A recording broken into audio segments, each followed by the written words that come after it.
பாலும் தேனும் பாகும் பருப்பும் இவை நாளும் கலந்துனக்கு நான் தருவேன்.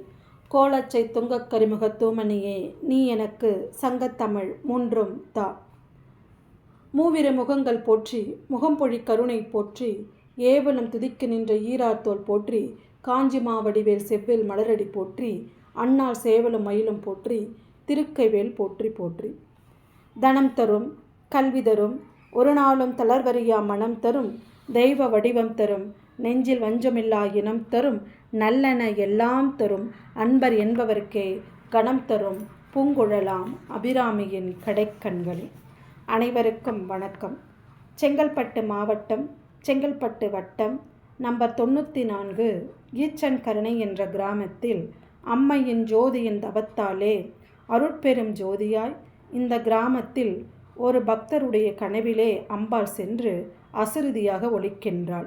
தனக்கு இந்த கிராமத்தில் ஒரு ஆலயம் அமைக்குமாறு உத்தரவிடுகின்றாள்.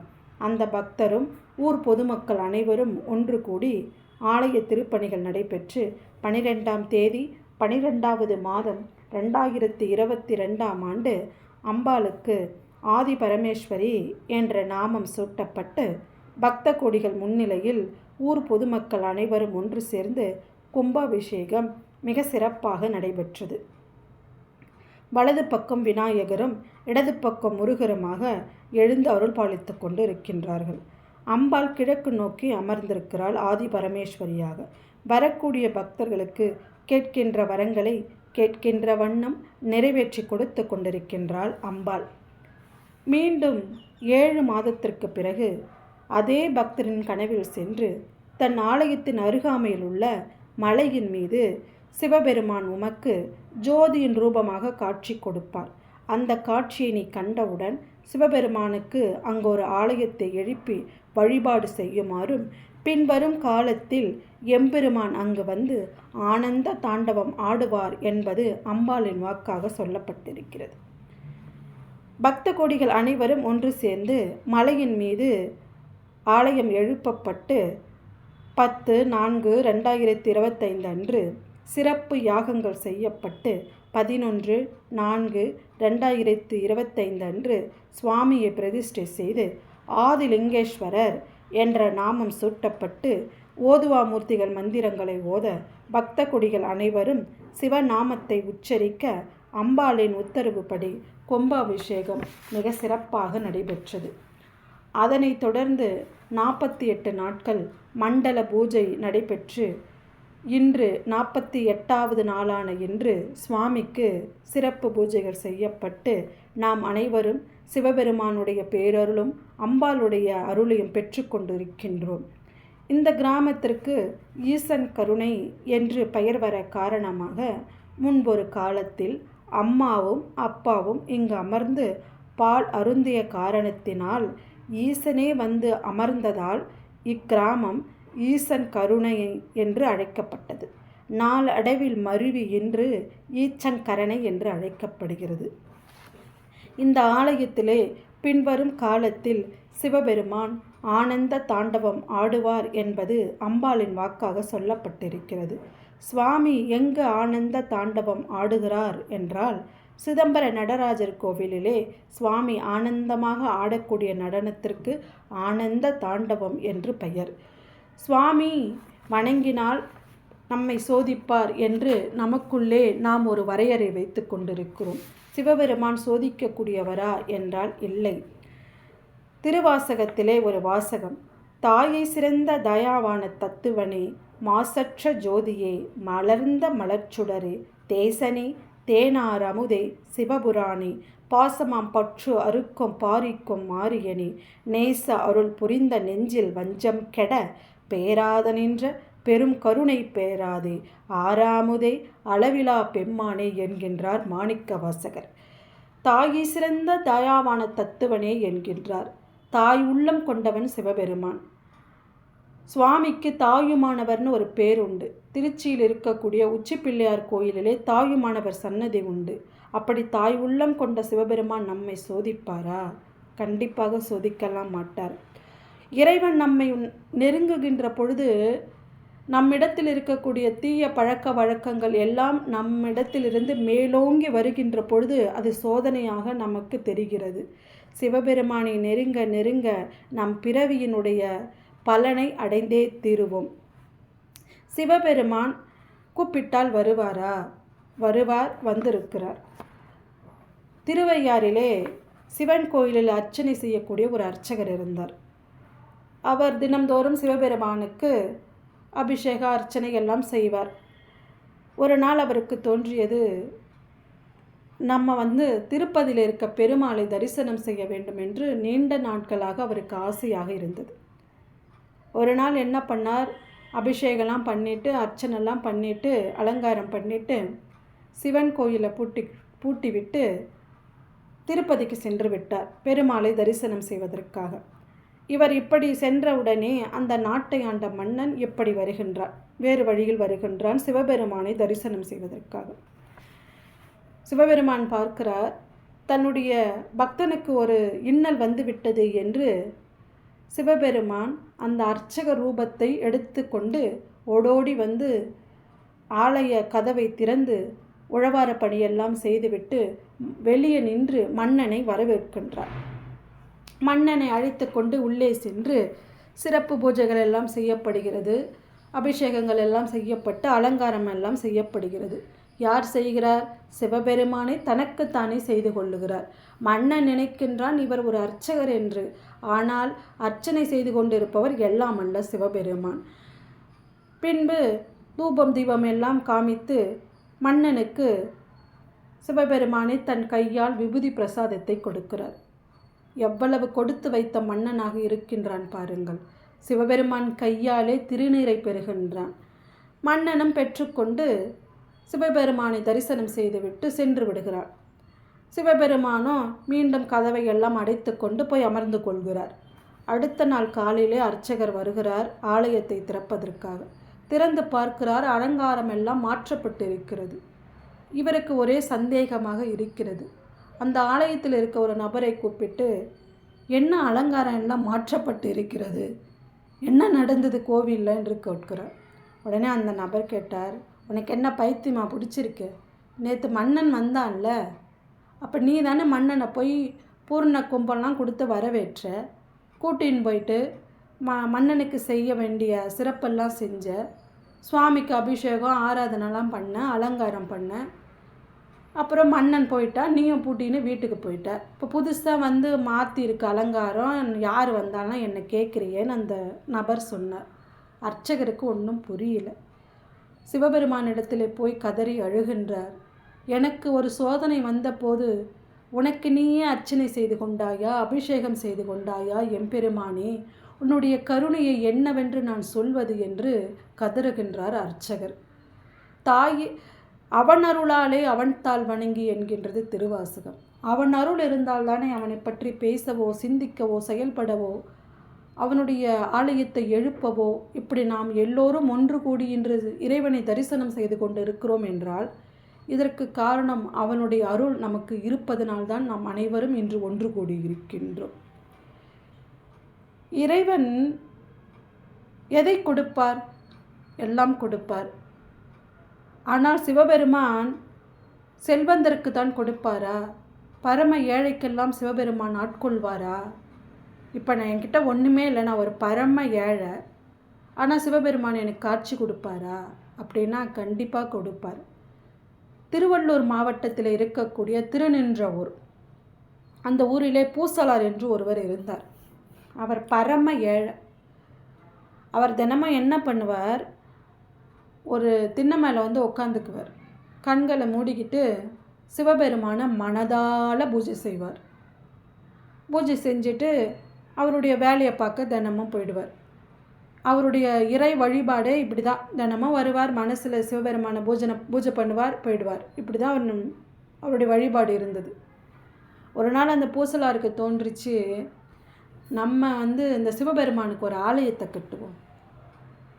ஆலயத்தை கட்டுவோன்னா இடம் பார்த்து அவர் கட்டுற அளவுக்கு செல்வந்தர் கிடையாது, மனதால் ஆலயத்தை கட்டுவோம் அப்படின்னு தினமும் வருவார், கண்ணை மூடி உட்காருவார். செங்கல் வந்துடுச்சு, நாளைக்கு மணல் வருது, நாளன்னைக்கு கடைக்கால் எடுக்கணும் அப்படின்னு மனசுக்குள்ளேயே கட்டுவார்.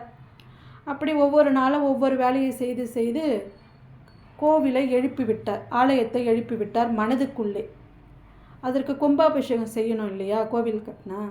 அதுக்கு இந்த பூசலார் என்ன பண்ணுறார், கும்பாபிஷேக தேதியை குறித்து சிவபெருமான் கிட்ட மனதால் சொல்கிறார், அப்பா நான் ஒரு கோவில் கட்டியிருக்கேன் மனசில், அதுக்கு கும்பாபிஷேகத்தை வச்சிருக்கேன், நீ கண்டிப்பாக வந்துடுன்னு மனசால் பிரார்த்தனை செய்கிற. காஞ்சிபுரத்தை ஆண்ட மன்னன் காஞ்சி ஏகாம்பரேஸ்வரர் கோவிலை கட்டுகின்றான். எவ்வளவு சிற்ப வேலைகள் நிறைந்த கோவில், பஞ்சபூத ஸ்தலங்களில் நிலம் என்று அழைக்கக்கூடியது காஞ்சிபுரம். அந்த காஞ்சி ஏகாம்பரேஸ்வர் கோவிலிலே தூண்களிலெல்லாம் மிக பிரம்மாண்டமாக காஞ்சிபுரத்தில் நெய்யக்கூடிய பட்டுப்புடவினுடைய டிசைன்கள் அங்கே வரையப்பட்டிருக்கும். 3000 ஆண்டுகளுக்கு முற்பட்ட மாமரம் அங்கு இருக்கிறது. இதெல்லாம் அடுத்த முறை நம்ம போகும்போது அதெல்லாம் போய் பார்க்கணும். ஒரு ஆலயத்துக்கு போனால் அது பெயர் பெற்ற ஸ்தலமா, யாரால் பாடல் பெற்ற ஸ்தலம், இந்த ஸ்தலத்தினுடைய வரலாறு என்ன என்று கொஞ்சம் அங்கே அமர்ந்து அங்கே இருக்கக்கூடிய வரையப்பட்டிருக்கோம், இல்லை எழுத்தின் மூலமாக வடிவமைக்கப்பட்டிருக்கோம், அதெல்லாம் பார்த்து படித்து தெரிஞ்சுக்கணும். ஏன்னா பல்லவ மன்னர்கள் அவங்களுடைய அர்ப்பணிப்பு இருக்க மகத்தான அர்ப்பணிப்பு. அவ்வளவு பிரம்மாண்டமான கோவில்களை நமக்கு கொடுத்து விட்டு போயிருக்கிறார்கள். அப்படி இந்த மன்னன் என்ன செய்கிறான், காஞ்சிபுரத்து ஏகாம்பரேஸ்வரர் கோவிலை கட்டி முடித்துவிட்டு கும்பாபிஷேகத்திற்கு தேதி குறிக்கின்றான். எந்த தேதியை குறிக்கின்றான் என்றால், பூசலார் குறித்தாரில் அதே தேதியை இவனும் குறிக்கின்றான். அன்று இரவு மன்னனுடைய கனவிலே சிவபெருமான் போய், இங்கே பாருப்பா, உன்னுடைய கும்பாபிஷேக தேதியை மாற்றி வை, என்னால் அன்னைக்கு வர முடியாது, எனக்கு வேறு ஒரு கும்பாபிஷேகம் இருக்குது, நான் அங்கே போகிறேன், நீ தேதியை மாற்றி வைன்னு சொல்கிறார். திருநின்றவூரில் இருக்கக்கூடிய பூசலார் கட்டிய கோவிலுக்கு நான் கும்பாபிஷேகத்துக்கு போகிறேன்னு சொல்லிட்டு போகிறார் சிவபெருமான். காலையில் எழுந்தவுடன் முதல் வேலையாக மன்னன் என்ன பண்ணால், 2 அமைச்சர் பெருமக்களை கூப்பிட்டான். நீங்கள் திருநின்றவூர் போங்க, அங்கே ஒரு சிவன் கோயில் கட்டப்பட்டு இருக்குது, அது எப்படி கட்டப்பட்டு இருக்கிறது என்று பார்த்து விட்டு வாருங்கள், அந்த கோயிலை கட்டியவர் பெயர் பூசலார் என்று சொல்லுகிறார். இந்த 2 அமைச்சரும் போய் சிவன் கோயிலை தேடி தேடி பார்க்குறாங்க. அங்கே கட்டியிருந்தால் தானே இருக்கும். உடனே எல்லா இடத்துலையும் தேடி பார்த்துட்டு அங்கே இருக்க மக்கள்கிட்ட கேட்டாங்க, அம்மா இங்கே புதுசாக ஒரு சிவன் கோயில் கட்டினாங்களே, எங்கே இருக்குன்னு கேட்டாங்க. மக்கள் எல்லாம் சொன்னாங்க, இங்கே எதுவும் சிவன் கோயிலெலாம் கட்டலப்பா அப்படின்னு. அப்படின்னா பூசலார்னி அண்ணா இங்கே இருக்காங்களா? இருக்கிறார். அது ஒரு குட்டி செவர் இருக்க, அந்த குட்டி செவரில் ஒரு திண்ணை இருக்குல்ல, அந்த திண்ணையில் ஒருத்தர் கண்ணை மூடி உக்காந்துன்னு புலம்பின்னு இருக்கார் பாருங்கள். அவர் ஒரு பைத்தியம், தினமாக வருவார், அந்த திண்ணையில் உட்காந்துக்குவார், கண்ணை மூடி ஏதோ புலம்பிங்க கிடப்பார் என்று அந்த மக்கள் எல்லோரும் சொல்லுகிறார்கள். இந்த 2 அமைச்சர் பெருமக்களும் என்ன பண்ணுறாங்க, பூசலானுடைய அருகாமையில் போய் நின்று கொண்டு என்ன செய்கிறார் என்று அவரையே பார்த்து கொண்டிருக்கிறார்கள். பூசலார் கண்களை மூடிக்கொண்டு கும்பாபிஷேக வேலையிலே மும்முரமாக இருக்கிறார். இதை பார்த்துவிட்டு இந்த 2 அமைச்சர் பெருமக்களும் மன்னனிடத்திலே போய் சொல்லுகிறார்கள், மன்னா அங்கே புதிதாக எதுவும் கோவில்லாம் கட்டல, கும்பாபிஷேகம்லாம் எதுவும் இல்லை, அங்கே பூசலார்னு ஒருத்தர் இருக்கார், ஊரே அவரை பைத்தியம்னு சொல்லுது, அவர் கண்ணை மூடி ஏதோ கும்பாபிஷேகத்தை பற்றி பேசின்னு இருக்காரு, மனசால் ஏதோ கோவில் கட்டுறாரா அப்படின்னு சொன்னாங்க. மன்னன் நினைத்தான், ஒருவன் மனதால் கட்டிய கோவிலுக்கா சிவபெருமான் இவ்வளவு முக்கியத்துவம் கொடுத்திருக்கிறார் என்றால் அவன் பக்தி எப்பேற்பட்ட பக்தியாக இருக்கும். அவன் பக்தியை கண்டு யான் மெய் சிலிர்த்து போகிறோம் என்று சொன்னான் மன்னவன். மன்னன் கட்டிய கோவில் எவ்வளவு கம்பீரமாக இருக்கிறது, ஏகாம்பரேஸ்வரர் கோவில். அந்த கோவிலுடைய கும்பாபிஷேகத்தை தள்ளி வைத்தவர் சிவபெருமான். ஒரு பரம ஏழை கட்டிய மனதால் கட்டிய கோவிலுக்கு முக்கியத்துவம் கொடுத்தவர் நம் சிவபெருமான். அவர் எப்படிங்க ஏழ்மை பணக்காரெல்லாம் பார்ப்பார், அவருக்கு எல்லோரும் குழந்தைகள் தான். ஒரு என்ன பண்ணால், ஒரு ஊரில் ஒருத்தர் இருந்தான், 4 கரும்பு கட்டி தலை மேலே தூக்கின்னு போனான். இன்னொருத்தவன் கேட்டான், என்னப்பா கரும்பு எங்கே எடுத்துன்னு போகிறேன்? ஒன்றும் இல்லை, என் வயலில் விளைஞ்சிது, இதெல்லாம் கடவுள் புண்ணியத்தில் தான் எனக்கு விளைஞ்சிது, அதனால் ஒரு 4 கட்டை எடுத்துன்னு போய் சிவபெருமானுக்கு கொடுக்க போகிறேன்னு சொன்னான். இன்னொருத்தவன் என்ன பண்ணால், தோட்டத்துக்கு போனான், கடகடன்னு மாம்பழத்தெல்லாம் பறித்தான், ஒரு மூட்டையாக கட்டின்னு வந்துட்டான். இன்னொருத்தவன் நெல் ஒரு மூட்டை எடுத்துன்னு வந்துட்டான். அவன் வயலில் விளைஞ்சதை அவன் மூட்டை கட்டி எடுத்துன்னு வந்து சிவபெருமான் கோவில் முன்னாடி உக்காந்துருக்காங்க. எப்போ கோவில் திறப்பாங்க, இதெல்லாம் சிவபெருமானுக்கு கொடுக்கலான்னு. ஒருத்தவன் மட்டும் என்ன பண்ணான், கை கட்டின்னு வந்தான். எல்லாம் இவனை பார்க்குறாங்க, இவன் என்னடா கை கட்டின்னு வந்து நிற்கிறானேன்னு. ஏன்னா எல்லாரும் செய்கிறத விட மாறுபட்டு செஞ்சால் எல்லாருடைய பார்வையும் அங்கே தானே போகும். கை கட்டின்னு வந்தான் நின்னவன் அமைதியாக நிற்கிறான். சிவபெருமான் பார்த்தாரு, நான் எல்லாம் என்னென்னமோ கொண்டு வந்திருக்கான், இவன் கை கட்டின்னு வந்திருக்கானே. அர்ச்சகரை கூப்பிட்டு, அந்த கை கட்டின்னு வந்திருக்கானே அவனை முதல்ல உள்ளே விடுனார். அர்ச்சகர் போய் சொன்னார், இங்கே வாப்பா, உன்னை சிவபெருமான் கூப்பிட்றாரு. உடனே இவன் போனான். நான் நினச்சிருக்கேன் மனசில், அம்மா அவன் தோட்டத்தில் வளைஞ்சதை கொண்டு வந்திருக்கான், நீ என்னமோ கை கட்டின்னு வந்து நிற்கிற அப்படின்னு கேட்டார். அவன் சொன்னான், நான் கொண்டு வந்திருக்கேனே. என்ன கொண்டு வந்திருக்க?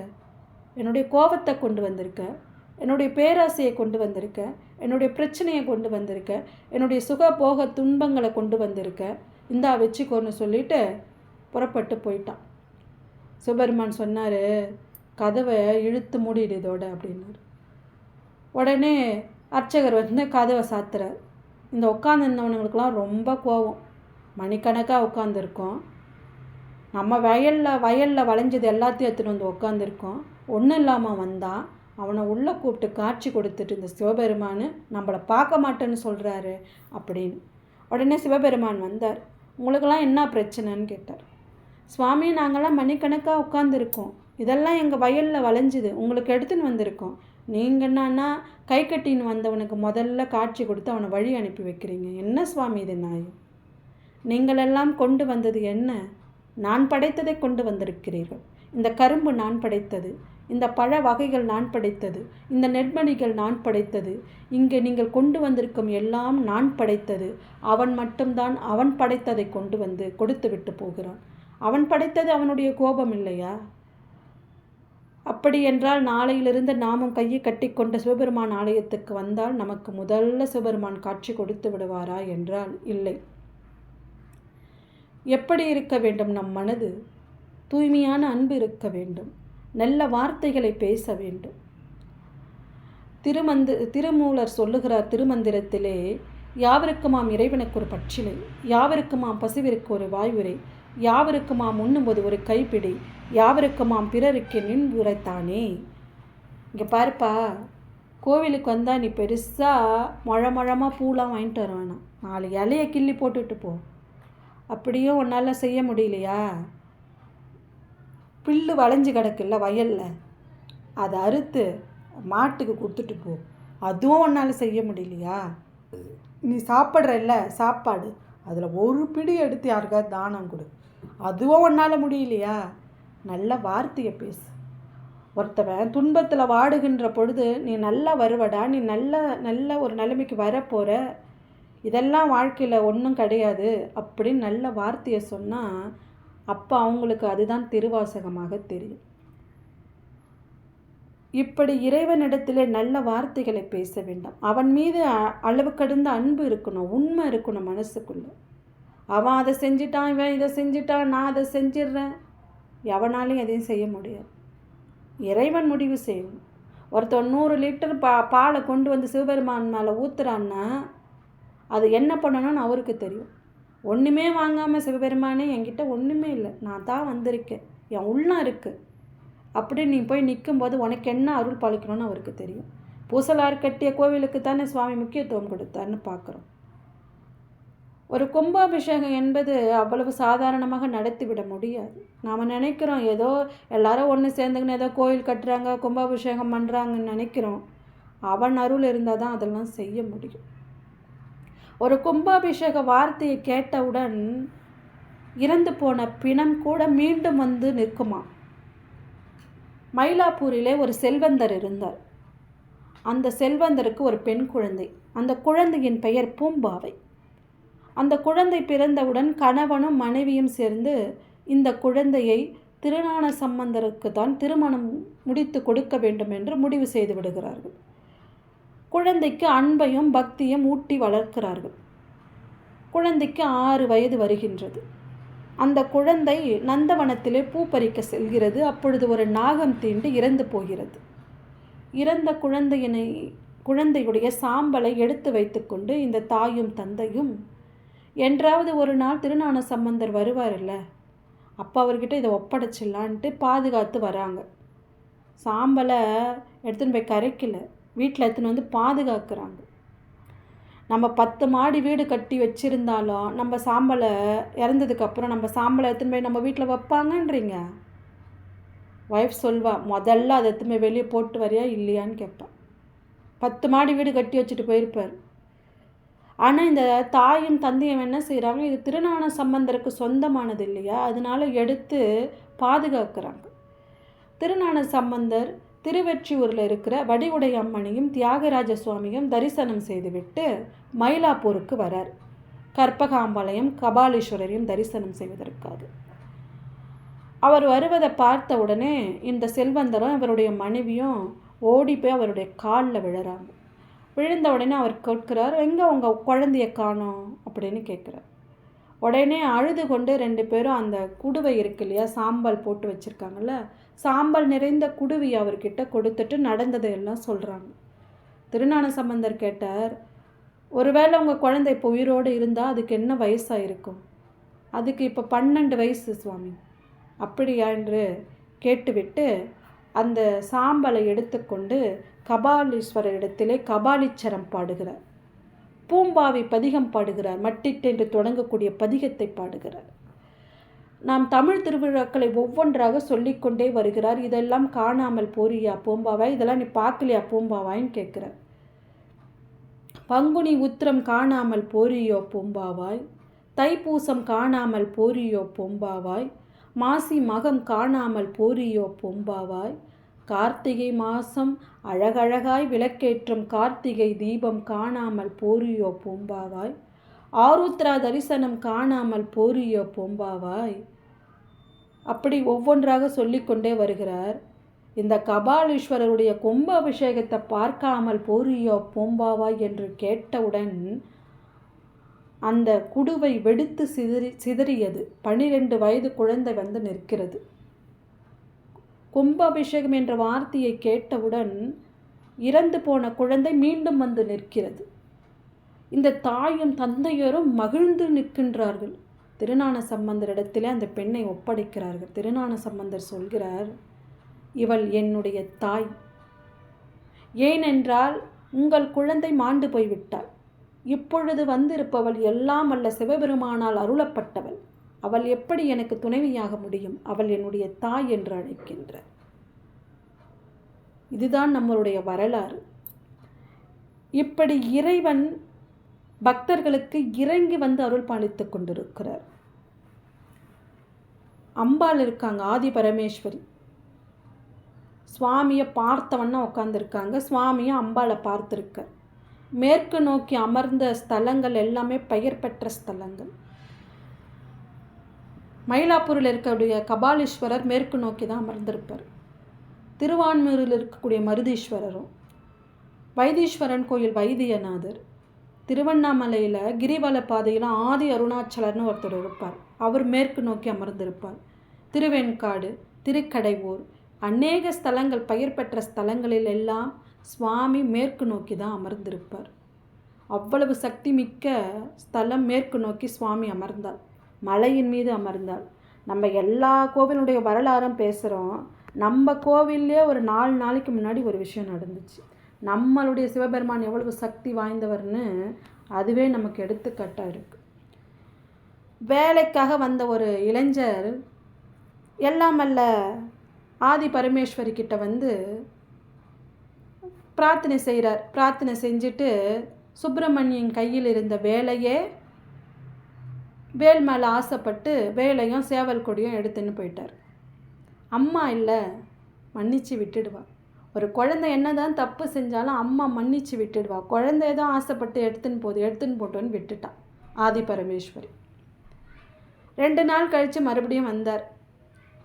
அம்மாவை பார்த்தார். 2 நாளாக நீ எதுவும் செய்யலை, அம்மா மாதிரி தானே அப்பாவும் இருப்பார் அப்படின்னு முடிவு பண்ணிட்டார். அம்மா மன்னிச்சு விட்டுருவா, அப்பா என்ன பண்ணுவார்? கண்டிப்பார் இல்லை. இப்போ அப்பாவுடைய பேக்கெட்லேருந்து ஒரு 10 ரூபாய் நம்ம அப்பாவுக்கு தெரியாமல் எடுத்தால் என்ன பண்ணுவார்? ஏன் எடுத்த அப்படின்னு நம்மளை கண்டிப்பார். இவர் என்ன பண்ணார், ஆதி பரமேஸ்வரியிடம் மறுபடியும் விண்ணப்பம் வச்சுட்டு மேலே இருக்கக்கூடிய சிவபெருமானுடைய ஆலயத்தை நோக்கி நடந்தவர் வந்தார். சிவபெருமானை வணங்கியிருப்பார். அவன் அருள் இருந்தால் தானே அதெல்லாம் செய்ய முடியும். வந்தார், சிவபெருமானை வணங்கினார். அவருக்கு என்று இருந்த உண்டியலை எடுத்துக்கொண்டு வேகமாக நடந்தார். அப்பா என்ன பண்ணுவார், கண்டிப்பார். கண்டித்தும் விட்டார், அவருக்கு தண்டனை வாங்கி கொடுத்தும் விட்டார். இதில் என்ன சிறப்பு என்றால், அவர் வழி கேட்டது சிவபெருமானை தொட்டு பூஜை செய்யக்கூடிய ஒரு சிவாச்சாரியரிடம்தான் அவர் வழி கேட்டிருக்கிறார். சிவபெருமான் அவரை ஆட்கொள்ள வேண்டும், அந்த இளைஞரின் மனதை மாற்ற வேண்டும், அவர் நல்ல எண்ணங்களில் எண்ண வேண்டும், நல்ல செயல்களை செய்ய வேண்டும் என்று இந்த தருணத்தில் அவருக்காகவும் நாம் பிரார்த்தனை செய்வோம். ஏனென்றால் சிவபெருமான் எல்லாருக்கும் தந்தையாக விளங்கக்கூடியவன். தந்தை கண்டிப்பார், அப்புறம் குழந்தையை நல்வழிப்படுத்திடுவார். அதுபோல் அந்த இளைஞரும் நல்ல வழிக்கு போகணும்னு பிரார்த்தனை செஞ்சுக்கலாம். கீழே ஆதி பரமேஸ்வரி கடைக்கண் பார்வை இருக்குது. அம்பாளுடைய கடைக்கண் பார்வை என்ன கொடுக்கும், எல்லாம் கொடுக்கும்.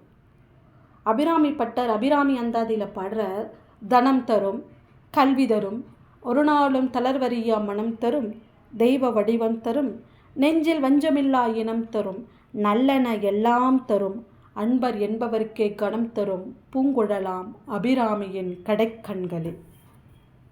தனம் தரும், கல்வி தரும். தனம், பணம், நிறைய பணம் வரணும். கல்வி தரும், இந்த பணத்தை எப்படி செலவு பண்ணுறோன்ற அறிவு படித்தா தானே வரும். நல்ல அறிவு இருந்தால் தானே இந்த பணத்தை சரியான முறையில் செலவு செய்ய முடியும். ஒரு நாளும் தளர்வறியா மனம் தரும். காலையில் எழுந்தால் ராமருக்கு பட்டாபிஷேகம்.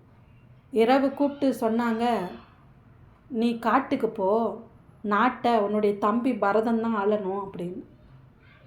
ராமன் சொன்னான், நான் ஆண்டான்னா என் தம்பி ஆண்டான்னாடா அப்படின்னு சொன்னான். அடியேன் பெற்ற செல்வம் பின்னவன் பெற்ற செல்வம் அடியேனே பெற்ற செல்வம் என்று சொல்லிவிட்டு காட்டுக்கு போனான். ஒரு சஞ்சலம் கூட இல்லாமல் புன்னகையோடு போனான். அதுவும் கைகை கிட்ட கேட்டான். அரசன் சொன்னதாக தான் கைகை சொல்கிறா. அரசன் நீ காட்டுக்கு போகணுன்னு சொல்கிறான்னு. அதுக்கு ராமன் கைகை கிட்ட கேட்டான், என்னம்மா அரசன் சொன்னான், நீ சொன்னாவே நான் காட்டுக்கு போவேனே.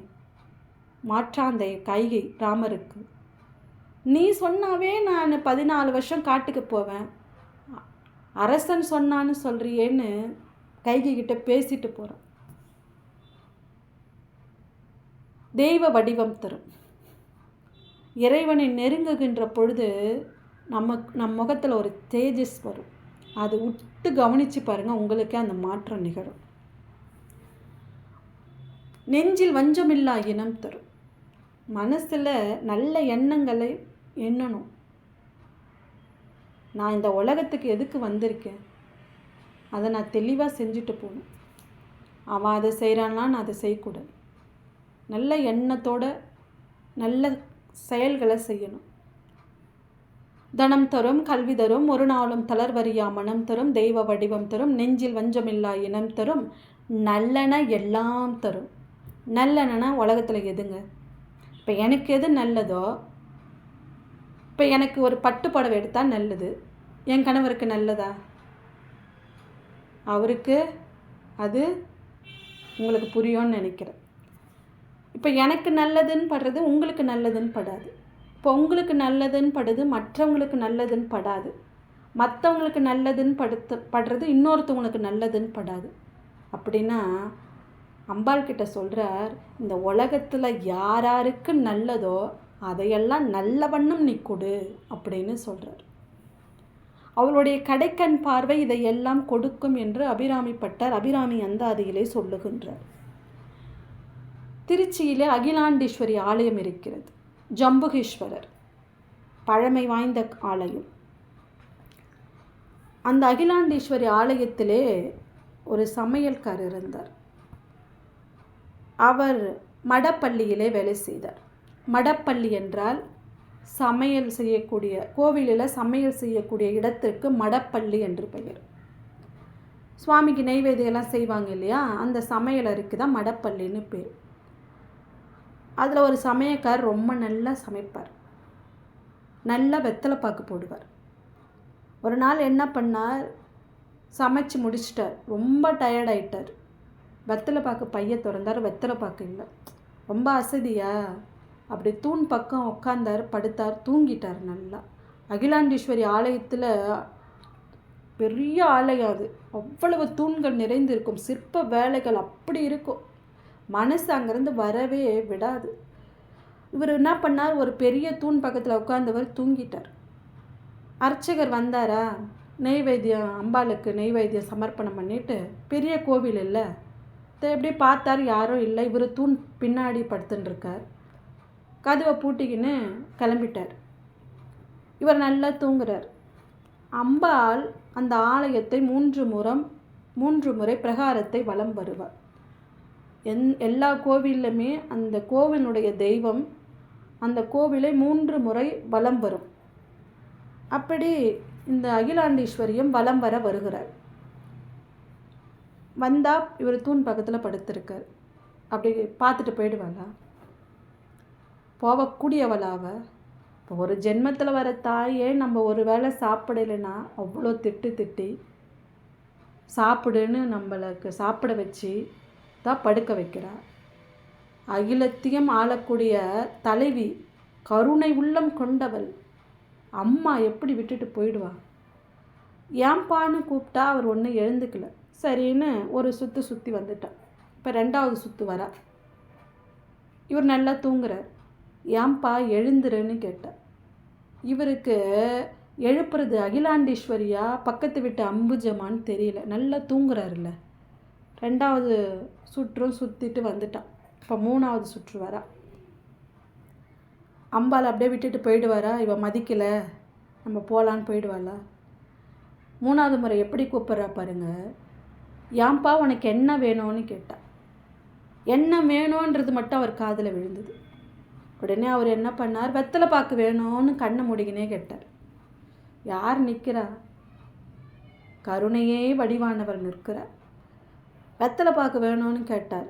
அவர் கேட்கும் நேரம் அம்பாள் எப்படி நிற்கிறாளாம், தாம்பூலம் தரித்து கொண்டு நிற்கின்றார், வெத்தலைப்பாக்க வாயில் வச்சு நிற்கிறார்.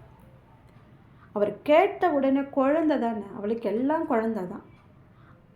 அந்த எச்சிலோடு இருந்த அந்த வெத்தலை பாக்கு அப்படியே எடுத்து படுத்து கொண்டிருந்த அந்த சமையல்காரருடைய வாயிலை வைத்து விட்டு அம்பாள் 3வது முறை வலம் வந்து பிரகாரம் சுற்றி வந்து உள்ளே போய்விட்டாள் கருவறைக்குள். இவர் அந்த எச்சிலோட வெத்தலை பாக்கு வச்சா பாருங்க, அது சாதாரண எச்சிலா, நாணமே உருவான எச்சில் இல்லை. அவர் பின்னாளில் அவர் யார் என்றால் கார்மேக புலவர் அவர்தான். இப்படி கருணையே உள்ளமாய் கொண்டவள் அகிலாண்டீஸ்வரி. அகிலாண்டீஸ்வரி ஆலயத்தில் ஒருத்தன் வந்தான். வந்து சொன்னா, அம்மா என்னால் இந்த கலியுகத்தில் வாழவே முடியல, ரொம்ப கஷ்டம், ரொம்ப துன்பம், பிரச்சனை எல்லாம் என்னை வாட்டி வதக்குது, நான் என்ன பண்ணுறதுன்னு கேட்டான். அம்பாள் சொன்னா, ஒன்று பண்ணு, அசரீதியாக சொல்கிறா. நாளைக்கு நீ 10 மணிக்கு உன்னுடைய எல்லா பிரச்சனையும் ஒரு மூட்டையாக கட்டின்னு என் ஆலயத்துக்கு வந்துடுது. சரிம்மான்னு சொல்லிட்டு போனான். ஊர் முழுக்க போய் சொல்லிட்டான். அகிலாண்டீஸ்வரி வந்து நாளைக்கு எல்லா அவங்கவுங்க பிரச்சனையும் அவங்கவுங்கள மூட்டை கட்டி எடுத்துன்னு வர சொல்லியிருக்கா, அவள் வந்து இதெல்லாம் ஏற்றுக்கிறாளாம் அப்படின்னு சொல்லிட்டான். காலைல 10 மணிக்கு ஊரே தன்னுடைய பாவ மூட்டையோடு உக்காந்துருக்கு. ஒருத்தவன் மட்டும் கை கட்டின்னு வந்தான். அங்கேயும் ஒருத்தவன் கை கட்டின்னு வந்தான். இன்னொருத்தவன் கேட்டான், என்னடா நீ உனக்கு பாவமே இல்லையா, உனக்கு பிரச்சனையே இல்லையா, உன் வாழ்க்கையில் எந்த ஒரு தொந்தரவுமே இல்லையான்னு. அவன் சொன்னான், எல்லாம் கண்டெய்னரில் வருது எனக்கு. அவனுக்கு அவ்வளோ பிரச்சனை இருக்குது பாருங்கள், கண்டெய்னரில் வருது என் பிரச்சனை எல்லாம். 10 மணி அப்போ அவன் உட்காந்துருக்கான். 10 மணி ஆச்சு. அகிலாண்டீஸ்வரி அசுரீதியாக ஒழிச்சான். எல்லாம் வந்துட்டிங்களா? வந்துட்டோம்மா, வந்துட்டோம். எல்லா பாவ மூட்டையும் எடுத்துன்னு வந்துட்டிங்களா? வந்துட்டோம். சரி, இதெல்லாம் நான் ஏற்றுக்கிறேன். ஆனால் ஒரு நிபந்தனை, உங்கள் மூட்டையை வச்சுட்டு வேறு ஒரு மூட்டையை இங்கேருந்து நீங்கள் எடுத்துன்னு போகணும் அப்படின்னு சொல்லிட்டான். அர்த்தம் பார்த்தா என் மூட்டையில் என்ன இருக்குதுன்னு எனக்கு தெரியும், இதில் என்ன பிரச்சனை இருக்குது, இதை எப்படி சமாளிக்கணும், என்ன பண்ணணும் எல்லாம் எனக்கு தெரியும். வேறு ஒரு மூட்டையை எடுக்க போய் அதில் ஏதாவது பூதாகரமாக வெடிக்க அதை நினச்சி என் வாழ்நாள் முழுக்க நான் அலைய முடியாது, என் பிரச்சனையே எனக்கு போதும், இதை நான் சரி செஞ்சுக்கிறேன்னு அவன் மூட்டையை எடுத்துக்கின்னு அமைதியாக நடந்தான். அவன் நடக்கிறத பார்த்தா எல்லாம் அவன் மூட்டையை எடுத்துன்னு நடந்தான். கண்டெய்னர் அப்படியே திரும்பிடுச்சு. இப்படி நமக்கு தான் பெரிய பிரச்சனை இருக்குதுன்னு நினைக்கிறோம். அதை விட பெரிய பிரச்சனை வரும்போது இது சின்ன பிரச்சனைதான்னு நம்ம நினச்சிக்கிறோம். நம்ம வாழ்க்கையில் நம்ம எவ்வளவு துன்பத்தை தாங்க முடியும், எவ்வளவு சுமையை தாங்க முடியும் என்று எல்லாம் வல்ல இறைவனுக்கு தெரியும். அது வரைக்கும் தான் நம்மக்கிட்ட கொடுப்பான். அதுக்கு மேலே சுமையை நம்ம தாங்க மாட்டேன்னு அவனுக்கு தெரியும் இல்லையா? அண்டா சராசரங்களுக்கும் தலைவனானவனுக்கு தெரியாதா இந்த குழந்தை எவ்வளோ தாங்கும்னு? ஆனால் நம்ம என்ன பண்ணுறோம், 10 நாள் ஒரு நெய் தீபம் போட்டுட்டு நான் கேட்குறேன், 10 நாளாக வந்து போகிறேன், நெய் வாங்கின்னு விளக்கேற்றுற, மஞ்சத்திரி போட்டு வேறு விளக்கேற்றுற, நீ கண்டுக்கிறதே இல்லை. அவன் ஒரு நாள் தான் வந்தான், அவனுக்கு அதெல்லாம் நடந்துடுச்சு அப்படின்னு நினைக்கிறோம். எப்பொழுதுமே இறைவனை நெருங்க தான் நமக்கு சோதனைகள் அதிகமாக வரும். 63 நாயன்மார்களும் சிவனுடைய கோயிலிலே எழுந்து அருள் பாலித்து கொண்டிருக்கிறார்கள். அவர்களுக்கு வராத சோதனையாக நமக்கு வந்துட போகுது. சிறுதொண்ட நாயனாருக்கு தன்னுடைய ஒரே குழந்தைய சமைச்சு சிவபெருமானுக்கு படையல் போட்டார். இல்லற வாழ்க்கையில் இருக்கிறார் சிறுதொண்ட நாயனார். அவருக்கு ஒரே ஒரு குழந்தை, ஆண் மகன். அந்த குழந்தை ஒரு 5 வயசு இருக்கும், பள்ளிக்கூடம் போகிற குழந்தை. ஒரு நாள் என்ன பண்ணால், ஒரு சிவபெருமானுக்கு இவரை சோதிக்க வேண்டும் என்று முடிவு செய்து விடுகிறார். ஒரு சிவனடியார் போல் உருவம் எடுத்துக்கொண்டு வரார். வந்தவர் என்ன பண்ணுறார், இந்த சிறுதொண்ட நாயனாருடைய வாசலில் நின்று கொண்டு அம்மா பிக்ஷாந்தேகி என்றார். உடனே கணவனும் மனைவியுமாக சென்று சிவனடியார் வந்திருக்கிறாரே என்று அவரை வரவேற்று அமர வைத்து அவருக்கான பணிவிடையெல்லாம் செய்துவிட்டு அவருக்கு அன்னம் செய்து அன்னத்தை பரிமாற போகின்றாள் சிறுதொண்ட நாயனாருடைய மனைவி. வந்த சிவனடியார் சொன்னார், இன்று நான் இந்த நெல்லில் விளையக்கூடிய அன்னத்தை உண்ணுப்போவது இல்லை. இன்றைக்கி நான் இந்த அன்னம் சாப்பிட மாட்டேன். இன்றைக்கி நான் பிள்ளைக்கறி சாப்பிடுவேன். இன்றைக்கி பிள்ளைக்கறி சாப்பிடக்கூடிய நாள், எனக்கு அந்த சாப்பாடு இருந்தால் போடுங்கன்னு சொல்கிறார். பிள்ளைக்கறி கேட்குறார். இப்போ இல்லைன்னு சொன்னால் சிவனடியாருடைய சாபத்துக்கு இவங்க 2 பேரும் ஆளாயிடுவாங்க. என்ன பண்ணுறதுனே தெரியாமல் அப்படியே ஒருவர் பார்த்து கொண்டு நிற்கிறாங்க. பள்ளிக்கு போன குழந்தை ஓடி வருது. வந்து சிவனடியாரை பார்த்த உடனே அவருடைய பாதத்தை வணங்கிவிட்டு அம்மா அப்பா கிட்ட வந்து கேட்குது, அம்மா சிவனடியார் வந்திருக்காரு, அவருக்கு இன்னும் நீ சாப்பாடு போடலையா செஞ்சுன்னு கேட்குது. உடனே அம்மா சொல்கிறா, இன்றைக்கி அவர் பிள்ளைக்கறி தான் சாப்பிடுவாராம் அப்படின்னு. குழந்தை எவ்வளவு உயர்வான எண்ணம் பாருங்கள் அந்த குழந்தைக்கு. பிள்ளைக்கறி தானே சாப்பிடுவார், அப்படி என்றால் நான் எந்த ஜென்மத்தில் செய்த புண்ணியமோ அந்த சிவனடியாருக்கு நான் உணவாக மாறட்டுமா அம்மா? என்னை முழுமையாக நான் ஒப்படைக்கிறேன், அந்த சிவனடியாருக்கு என்னை சமைத்து அவருக்கு பரிமாறுங்கள் என்று சொல்லுகிறது அந்த 5 வயது குழந்தை. உடனே இந்த கணவனும் மனைவியும் அந்த குழந்தையை சமைத்து சிவபெருமானுக்கு பரிமாற போகிறாங்க. சிவபெருமான் தான் வந்திருக்கிற சிவனடியார் ரூபத்தில் வந்திருக்கார். அந்த சிவனடியார் சொன்னார், உங்கள் வீட்டில் குழந்தை இருக்குதா? இருக்குது சாமி. சரி கூப்பிடுங்க சாப்பிட்லாம். இல்லை குழந்தை ஸ்கூல் போயிருக்கு. பரவாயில்ல போய் கூட்டின்னு வாங்க, நான் அது வரைக்கும் காத்துக்கிட்டு இருக்கேன் அப்படின்னாரு. உடனே இவங்க 2 பேருக்கும் என்ன பண்ணுறதுனே புரியல. கண்களிலிருந்து தாரையாக தண்ணி வருது. உடனே இவர் கேட்குறார், என்னம்மா உங்கள் குழந்தை போய் கூட்டின்னு வாங்கன்னு சொல்கிறார். உடனே கணவனும் மனைவியும் சொல்கிறாங்க, எங்கள் குழந்தை இப்பொழுது உதவ மாட்டான் சுவாமி என்று சொல்கிறார்கள். எங்கள் குழந்தை இப்போ உதவ மாட்டான், ஏன்னா அவன் இலையிலெல்லாம் இருக்கான். உடனே இந்த சிவனடியார் சொல்கிறார், உங்கள் குழந்தை பேர் சொல்லி கூப்பிடுமான்னு சொல்கிறார். இவங்களுக்கு வந்து என்ன பண்ணுறதுனே தெரியல. கணவனும் மனைவியும் அழுது கொண்டே நின்று கொண்டு இருக்கு. ஒரு முறை அவன் குழந்தை பேர் சொல்லி கூப்பிடுன்னு சொல்கிறார். அந்த அம்மா அப்படியே நிற்கிறா. உள்ளேருந்து ஒரு குழந்தை மழலை முகத்தோடு ஓடோடி வருது. பள்ளிக்கூடத்துலேருந்து எப்படி வந்துச்சோ அதே ரூபத்தில் ஓடியாருது. ஓடியாந்து அம்மான்னு கூப்பிடுது. இந்த கணவனும் மனைவியும் அந்த குழந்தையை இறுக்கி அணைத்து கொண்டு முத்தமிட்டு விட்டு இப்படி திரும்பி பார்க்கிறார்கள். அந்த சிவனடியாரை காணவில்லை. வந்தவர் சிவனடியாரா? எல்லாம் அல்ல சிவபெருமான் அல்ல. பிள்ளைக்கரியை சாப்பிட்டு விடுவாரா? பேர் உள்ளம் கொண்டவன் எப்படி பிள்ளைக்கரியை சாப்பிடுவான்? அவருக்கு வராத சோதனையாக நமக்கு வந்து விட போகிறது. காரைக்கால் அம்மையார் சிறு வயதில் இருந்தே சிவத்தொண்டு செய்து வளர்ந்த ஒரு பெண் குழந்தை.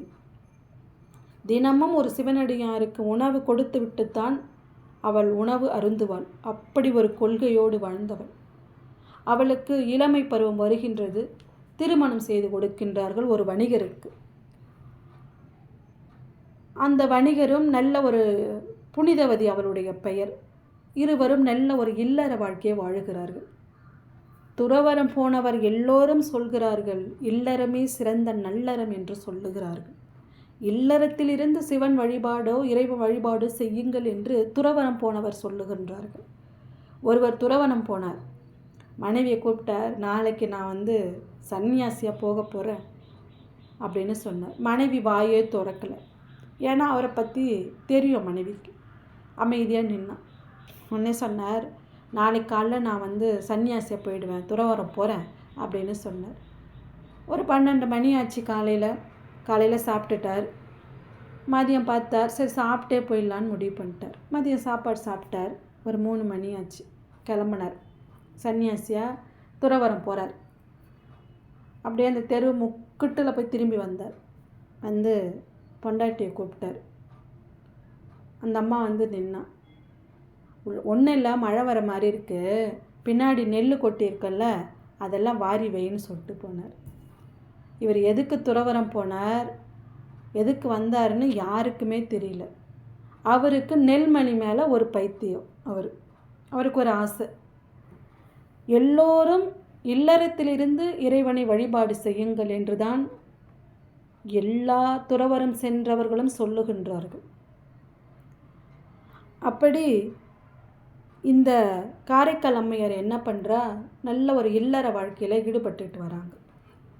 அப்போ ஒரு நாள் அந்த வணிகம் செய்யக்கூடிய கணவன் இருக்கிறார் இல்லையா, அந்த கணவருடைய நண்பர் 2 மாம்பழத்தை கொண்டு வந்து கொடுக்குறார். கொடுத்து இது என் வயலிலே வளைஞ்ச மாம்பழம், ரொம்ப சுவையாக இருக்கும்னு கொடுக்குறார். இந்த வணிகர் என்ன பண்ணுறார், அங்கே இருக்க வேலை ஆட்களிடம் இதை கொண்டு போய் வீட்டில் கொடுக்குமாறு சொல்கிறார். அந்த வேலையான திரும்ப வீட்டில் கொடுத்துட்டு வந்துடுறார். இந்த புனிதவதி என்ன பண்ணுறா, சமையல் செஞ்சு கொண்டிருக்கா. ஒரு சிவனடியார் வந்தார். வந்து அம்மா பிக்ஷாந்தேகின்றார். உடனே சிவனடியார் இல்லையா, ஓடி போய் வரவேற்று அமர வைத்தார். வைத்து விட்டு இவளுக்கு ஒன்றும் புரியல. ஏன்னா ஒன்றும் சாதம் தான் செஞ்சுருக்கா, ஒன்றும் காய்கறிலாம் செய்யலை. வந்தவர் திருவிளையாடலுக்கு தானே வந்து உக்காந்துருக்கார். உடனே என்ன பண்ணால், சாதத்தை கொண்டு போய் வச்சுட்டு தொட்டுக்க ஒன்றும் இல்லையே ஒரு மாம்பழத்தை எடுத்து அரிஞ்சு வச்சுட்டா. உடனே என்ன பண்ணார், வந்தவர் சாப்பிட்டு மாம்பழத்தை சாப்பிட்டுட்டு ஆசீர்வாதம் பண்ணிவிட்டு கிளம்பிட்டார். 1 மணி ஆச்சு. கணவன் வரார். வந்து சாப்பாட்டுக்கு வந்தார். அந்த அம்மா எல்லா காய்கறியும் செஞ்சுட்டா, சாப்பாடு செஞ்சு பரிமாறுறா. இந்த மாம்பழத்தை கொண்டு வந்து அரிஞ்சு வைக்கிறா. அதை சாப்பிட்டுட்டு சொன்னார், இன்னொரு மாம்பழத்தை எடுத்துன்னு வான்னு. உடனே இந்த அம்மா என்ன பண்ணால் உள்ளே போனான். இப்போ நம்ம வீட்டில் 2 மாம்பழம் இருக்குதுன்னு வச்சுக்கோங்க. ஒரு மாம்பழத்தை வீட்டுக்கார் வந்தாருன்னு அரிஞ்சு கொடுக்குறோம் சாப்பிடும்போது. இன்னொரு மாம்பழத்தையும் அரின்னு சொன்னால் அவருக்கு என்ன நடக்கும்? உனக்கே எல்லாம் வச்சா நான் என்ன சாப்பிட்றது? அதுக்கே நீ வீட்டுக்கு கொடுத்து விட்ட, நீயே வச்சு நாங்கள் சாப்பிட வேண்டியது தானே? இப்படி பல கேள்வி வரும். ஆனால் புனிதவதியாக ஒன்றுமே கேட்கல. உடனே என்ன பண்ணால், இன்னொரு மாம்பழம் கேட்ட உடனே சிவபெருமான் கிட்ட போய் பூஜை அறையில், சுவாமி எனக்கு ஒரு மாம்பழம் வேணும்னு கேட்டான். சுவாமி மாம்பழத்தை கொடுத்தார். ஏன்னா சாப்பிட்டு போனவர் அவர் தானே, அவரால் தானே கொடுக்க முடியும். உடனே புனிதவதி என்ன பண்ணால், அந்த மாம்பழத்தை கொண்டு வந்து கணவனுக்கு மீண்டும் அரிஞ்சி வைக்கிறார். அதை சாப்பிட்ட உடனே அவருக்கு வேறுபாடு தெரியுது. அது சாதாரண பழமா? யார் கொடுத்தது? முன்பு சாப்பிட்ட பழத்தை விட இந்த பழம் ரொம்ப சுவையாக இருக்கே அப்படின்னு கேட்கிறார். புனிதவதி நடந்ததை எல்லாம் சொல்கிறார். உடனே இவர் நினைக்கிறார், புனிதவதி என்னம்மா போய் சொல்கிறா, சரி இன்னொரு மாம்பழத்தை கேட்டு டெஸ்ட் பண்ணிவிடுவோம் அப்படின்னு எனக்கு இன்னொரு மாம்பழம் வாங்கி கூட சிவபெருமான் கிட்டேன்னு. புனிதவதி உள்ளே போயிட்டு சிவபெருமான் ஃபோட்டோ முன்னாடி போய் மாம்பழத்தை கேட்குறான். ஒரு மாம்பழம் வருது. இதை கணவன் கண் கூடாக பார்த்து விடுகிறார். உடனே வந்து